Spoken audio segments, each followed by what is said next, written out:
మోడీ గారు ఎవరినైనా విమర్శించాలన్నా వెటకారం చేయాలన్నా సరే చాలా దారుణంగా చేస్తాడు.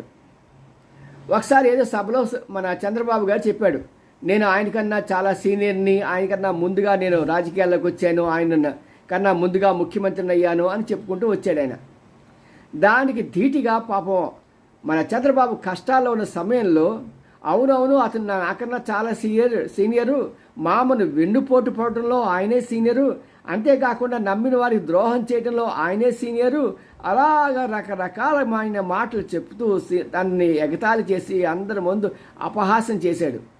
మరి అదే సీనియరు ఇప్పుడు సహాయం చేయకుండా ఉంటే హ్యాట్రిక్ కొట్టేవాడా అని ఆంధ్రులంతా ముక్త కంటంటే అడుగుతున్నారు మోడీ గారు. మరి మీరే సమాధానం చెప్తారు? మీరు నిజంగా గెలవగలరా? మళ్ళీ ప్రధానమంత్రి కాగలిగేవారేనా?